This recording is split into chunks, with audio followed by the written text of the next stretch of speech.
Dear grade 12 students, you are most welcome to this video. It's about vocabulary of module 1A, page 10.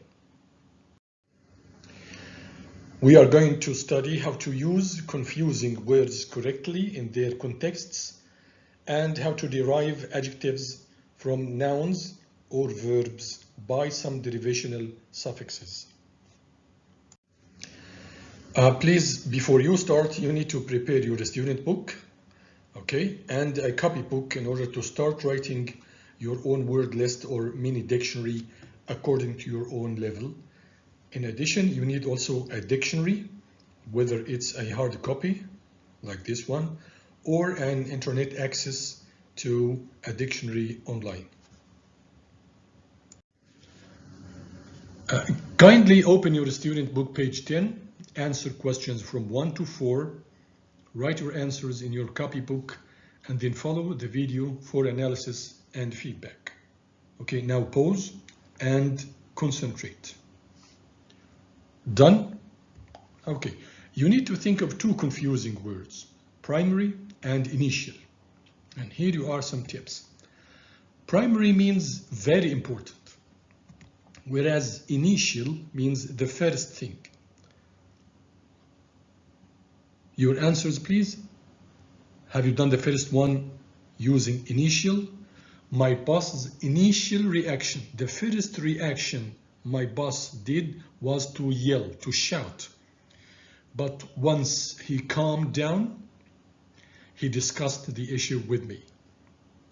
The second one, the safety of the children is the school's exactly primary concern. The very important concern for the school is the safety of the children. Let's continue. Okay, now do the same with questions 3 and 4, and you need to think of the difference between original and authentic. Take your time. Here you are some tips. The word original means something completely new and different from anything that has existed before. Whereas authentic means something done or made in its genuine way, something real. How about number 3? That's not a very... You got the answer? Exactly. That is not a very original idea. Let's try to think of something else. For number 4, to taste something like real Italian food, yeah, authentic Italian food, you should go to the little restaurant that is near the town hall. How about your points? If you have taken 4 out of 4, it's excellent. Now do the same with questions from 5 to 9. Pause now and answer these 5 questions. Then continue. Here you are 3 questions. You need to think of the difference between trend, tradition, and routine. Take your time, use your dictionary, write your answer in your copybook, and then let's discuss. Here you are the tips. Trend is something currently fashionable, something that has spread very widely among people and it has become very popular. Whereas tradition is a way of doing something that has existed for a long time among a group of people. Routine is the normal order in which you do things every day. How about the answer of question number 5? Going to school is a daily, something we do every day. Exactly, it's a daily routine. How about your answer of question 6? The general for women in my country today is to have long hair. So having long hair for women in my country is something trendy, something very popular nowadays. Exactly, it's trend. The last one, we always go to the parade. Parade is public celebration, as it's obvious in the picture. On Qatari National Day, it's a family It's a family tradition because we have got used to doing it for a long time.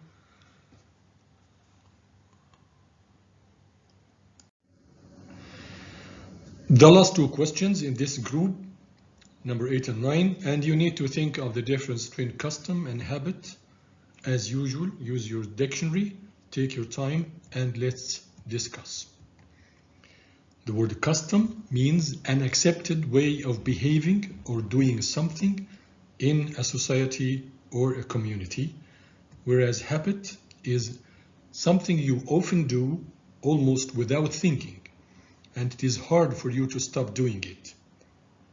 How about your answer to number 8? I think that biting your nails, okay, is a disgusting habit. Because someone does it almost without thinking, and it's hard for you to stop doing it. In many countries, it's the space for the father of the bride. This is the father of the bride to escort her, to take her, to accompany her to the wedding ceremony. Yeah, it's custom. How about your points out of 5? Okay, let's do the same with questions from 10 to 13. Now pause and answer these questions.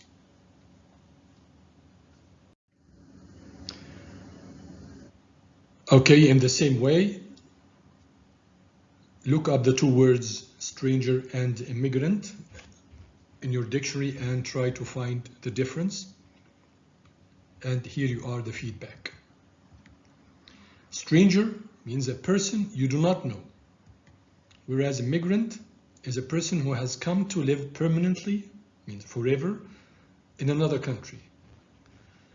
Number 10, a man started talking to me on the bus, saying that we had met before.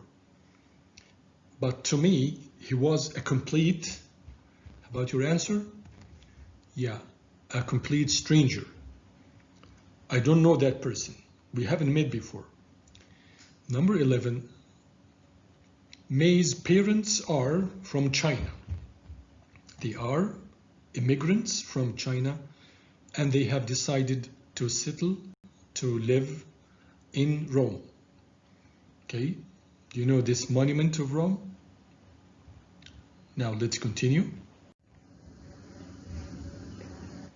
Questions number 12 and 13, and you need to know the difference between foreigner and tourist.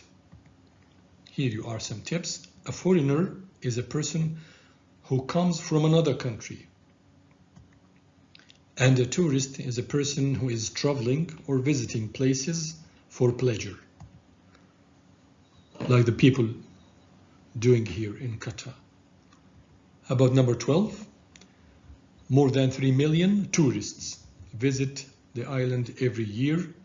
And number 13 is, you can tell that she is a foreigner from her accent. She is a foreigner. She doesn't belong to this country. She's coming from another country. How about your points? Now let's have a look at exercise B. Pause, take your time, and then let's continue. Okay, in this exercise, we are going to add a group of 14 derivational suffixes in order to form adjectives out of verbs and nouns. But let me explain the meaning of the word derivational. In order to derive something, you are going to change its part of speech from, for example, a verb or a noun into a different part of speech, into an adjective. Okay? When you add a suffix, you add a group of letters. They are called morpheme, okay, at the end of a word. This suffix changes the part of speech into another part of speech. So they are called derivational suffixes. It differs from inflectional prefix, for example. If you have the adjective happy and you say unhappy, Un is a prefix, right? And unhappy is still an adjective. It has not changed into another part of a speech. So before un, it was happy, adjective, and after using the prefix, it is still an adjective, so it is inflectional prefix. Now the difference is derivational means we are going to change the part of speech, and inflectional means that the part of speech is still the same. Done? Okay, we've got two columns. In the first one, we've got the base or the root, verb or noun, and then we are going to use one of these 14 suffixes, derivational suffixes, to form an adjective. Excellent. Now use your dictionary or search engine to look for the root. If you have got the adjective, it's a part of speech, and then vice versa. If you have got the verb or noun, look for the adjective.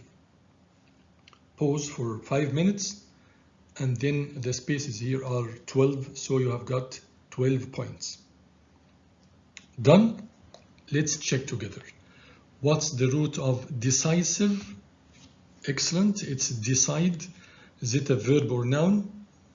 It's a verb, right? You can say that this adjective is deverbal. Deverbal means it is coming from the origin of a verb. Its origin is a verb. How about meaning? Is it a verb or noun? It's a noun, right? And the adjective is meaningful. Meaningful is an adjective, derivative adjective. And this adjective is denominal because it's coming from the origin of a noun, denominal, from noun. Memorable, the root is memory, verb or noun, noun, that's right. Tradition is a noun, traditional. Pricey means expensive, the root is price, noun. Ambition, noun. Ambitious, excellent. Sensible, sense, verb and noun, by the way. Differ is a verb and different is the adjective. Appealing, appeal can be used as a verb and noun. As a noun, it is a request. She made an appeal for the return of the ring she has lost. And as a verb, to make a request. The police are appealing for any information about the accident. Observant from the verb observe, right? And weak, weakly. Overwhelmed from overwhelm. Don't forget your points. Excellent. Let's continue. There is a question. Why do we study word formation, that of exercise B? And the answer is very clear. To enrich our vocabulary, to develop our writing and speaking skill. So what I want you to do is to write sentences using the words we've already studied in exercise B, and also use them in your spoken language. And here you are an example. Decide. What is its part of a speech? Excellent, it's a verb. And what is its meaning? To think of something and reach a conclusion, or to make a choice. Okay, can you put this word in two different examples to show the two meanings? Excellent. The student has decided on his action plan for grade 12. The other meaning, the judges have decided that team A is the winner. So please do the same with the other words and add to your word list in order to enrich your vocabulary and develop your writing and speaking skill, right? Let's continue. Okay, our last exercise is exercise C. What we want you to do is to complete the sentences using the correct form of the words in brackets. You are going to find 8 questions. I've divided them into 4 and 4. And you're going to find words between brackets. Okay. Use your dictionary to check the meaning of the words if you do not know the meaning, the part of speech, as we have already done in exercise B, and then what suffix, right? What derivational suffix you are going to use in order to change this root into an adjective. Okay? Is the task clear now? Okay, pause, take your time, 2 or 3 minutes, and remember to check the spelling of the root. Okay, I'm giving you hints right here. Your points are 4. Go ahead. Okay, now let's discuss. Peter's colleagues were envy. Envy is a verb or noun? Excellent. It's a verb. And the derived or derivative adjective is envious. Do you note the spelling change? Excellent. Number 2, the advertisement is very. Effect. Effect is a noun or verb? Noun, that's right. And the derivative adjective is effective. This advertisement is effective. Everyone is asking about the product. Number 3, everyone likes being around Alice. Why? Because she has such a please personality. The adjective of please is a verb or noun? Verb, excellent. And the adjective is pleasant. Do you notice the change of spelling? The last one, thank you for the flowers. It was very think. Think is a verb or noun? Verb. It was very thoughtful of you. Excellent. How about your points? Great. Let's continue. Okay, do the same with the last 4 questions here. Okay, pause, take 2 minutes, and then let's discuss. I've saved a consider. Consider is a verb or noun. Consider is a verb, and then the adjective form is considerable. I have saved a considerable amount of money ready for the motorbike I want to buy. How about distinguish, verb or noun? Excellent, it's a verb, and the adjective form is distinguished. So Charles Dickens was a distinguished English author. Number 7, the lecture was both inform. Inform is a verb or noun? Inform is a verb, and then the adjective form is informative and interesting. The lecture was both informative and interesting. You should have come. How about imagine? Is it a verb or noun? Imagine is a verb, that's right. And the adjective form is excellent, imaginary. All the events described in the book are imaginary. They are not real. How about your points? Okay, you've done a great job. Always remember to add these new words to your word list. As I told you before, in order to enrich your vocabulary, use them in your writing and speaking. Okay, this video will be available on Microsoft Teams, and thank you so much for watching it.